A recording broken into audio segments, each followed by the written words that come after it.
Hey everybody, Chris here again. Welcome back to the channel. Always good to have you with us. So today, we're celebrating a little bit. Retro Tech Chris has reached 100 subscribers. So a heartfelt thank you to all of you who have subscribed to the channel. I really appreciate your support. And I hope you're enjoying the content. Trust me, there's a lot more to come. I have a lot of content in the queue actually, and a lot more that I want to make. So we'll definitely have more to come on the channel. So today, you can see that I'm wearing a Texas t-shirt as opposed to my normal gaming t-shirts. There's a reason for that. You see, several years ago, I discovered a retro group in Dallas, Texas. From there, I met the Obsolete Geek at one of the meetups. Fast forward a couple years later, and he offered to help me put together my first retro PC. And you can see in the background here that it's running along my 486 DX4 system.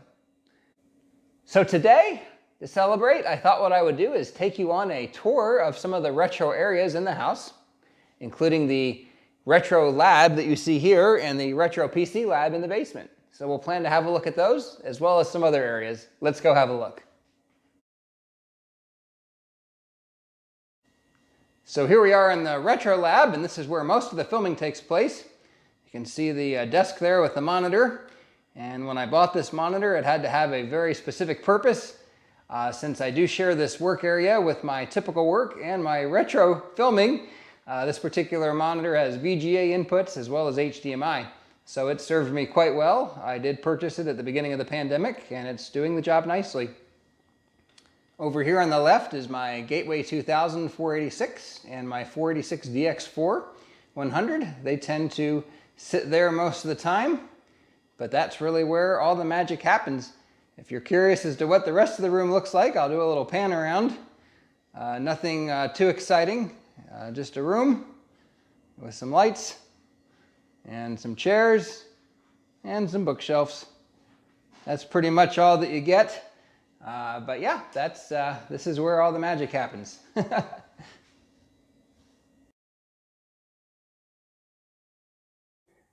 Over in this corner, we have my testing table, and my goal is always to get things off of it as quick as possible. I've got a couple of LTE 5000 parts here that are awaiting test, and once tested, they'll either go into a machine or into the spare parts bin, depending upon what we're trying to do at the time. Here in the closet, we have all kinds of goodies. You can see some nice 3M cartridges up there, some floppy disks, and a box of 60 zip disks, which I'm real excited about, as well as some modern toner cartridges and things. And as we pan over here, you can see my LTE 5000 collection. Most of the machines are up here on the shelf. There are some machines in other places as well in the closet. Speaking of laptops, behind the door of my closet, there are several. Down here at the bottom left, in this black leather bag, is an LTE 5000 by Compaq. To the right of it is an LTE 5380. As we pan up here a little bit, there's an LTE 5100 in that bag.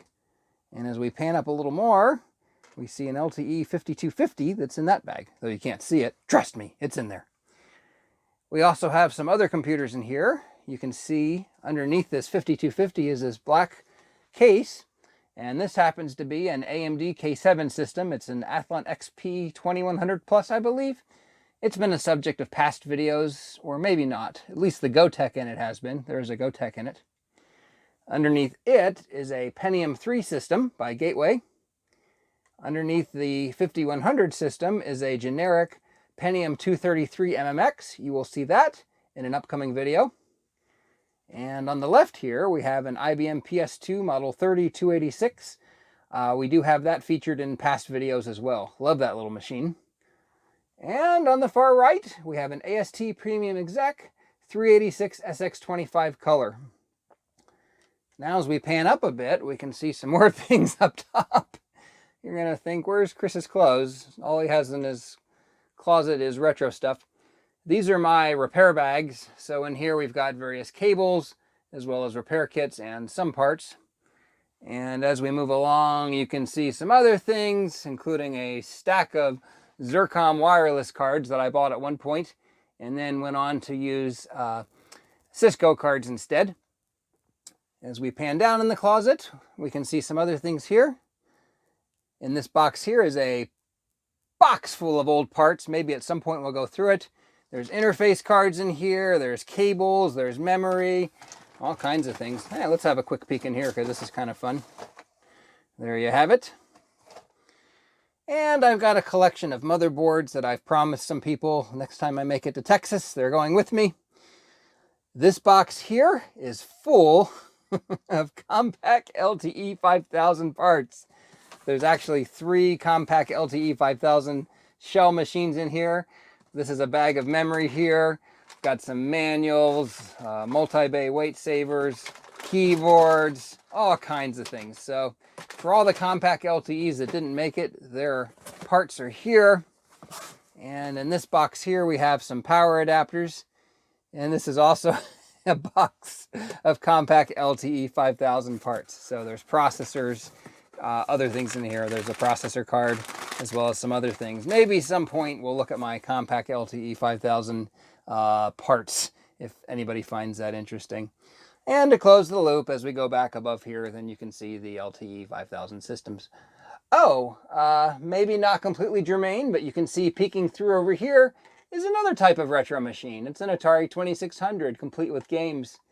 And underneath the mess of Compaq stuff is also a Nintendo and some other Atari accessories and a Super Nintendo in the very bottom. And the bottom right there is my collection of LTE 5000 battery rebuilds that I'm doing. So there's that too. I also have a collection of keyboards here in the closet. Down here on the bottom right, you can see a Microsoft Comfort Curve Keyboard 2000. I believe that's USB. And a Microsoft Natural Multimedia keyboard in box.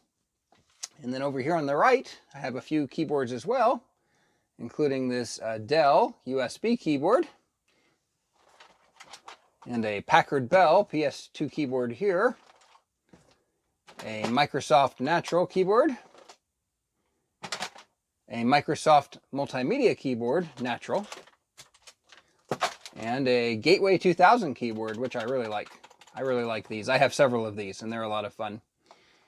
And underneath the keyboard is my parts box. Not too much interesting in here, though there is a nice set of LabTech speakers that I thought I'd show you that I picked up here locally when somebody put them on Facebook Marketplace. So those are kind of fun. I don't have them hooked up to a machine, but I really should. All right, that's what we have for the upstairs. Let's head downstairs and look at the Retro Lab. So down here in the basement, I have my Retro Lab, or I guess I called it my Retro PC Lab in the intro. And we have 4 machines that are set up on permanent display. On the far right here, we have a Compaq Despro 6000 Pentium 200 system. Next to it is a Gateway 486 DX266. Next to it is a Packard Bell Pentium. I want to say it's a Pentium 166. I think originally it was a smaller or slower Pentium, but I replaced the motherboard because it was dead and put a different processor in it. And over here we have a custom Pentium 2 system with a nice ViewSonic monitor. The only clone out of the bunch, but it has this lovely case that you see down here underneath the table. So we'll do just one more little close-up of everything you see here. Get things from a different perspective. And there you have it. And up on the wall is my Retro Computing Collecting the Facts poster that I made, or infograph that you can see. There seems to be a certain bias towards Pentium systems, as you can see there. And there's also a certain bias towards Compaq systems as well. So there's that.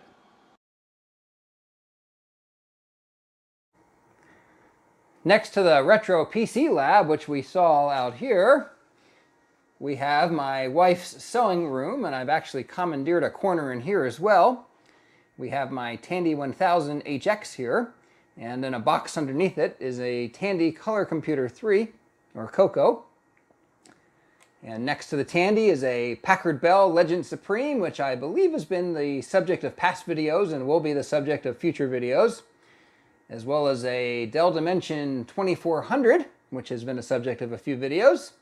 And I've got a Gateway Crystal Scan monitor there. We will see that in a future video. An IBM PS2 monitor as well, 8512 I believe. And this nice PC convertible. over on this side of the room as well. So yeah, I'm slowly taking over my wife's sewing room. She told me I could have one wall. I may be pushing my luck a little bit, but there you have it. This is the sewing room.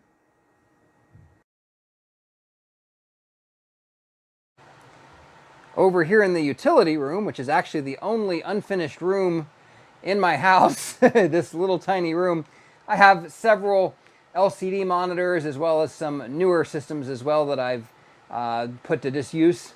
I did actually buy all these LCD monitors at one point for setting up the Retro PC Lab, but I've since found CRTs.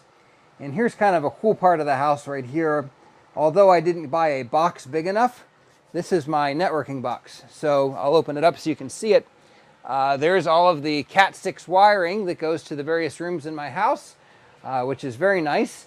Always good to have a wired house when you can. So when I built this house, I put Cat6 in every room. All right, well that's pretty much what I had for you today. Hope you enjoyed the video. Definitely subscribe to the channel if you haven't already. Give this video a thumbs up if you liked it. If you didn't, give it a thumbs down. Ring that notification bell. I've got a lot of content that's in the works. I've got more content that I have already completed that you'll see in the weeks to come. So definitely, I would hate for you to miss that. Definitely ring that notification bell. With that, I think that I'll leave you at it, and I'm going to turn to this lovely Gateway 2000 486 DX266 and do a little bit of retro gaming. So until next time, we'll see you later. Bye-bye.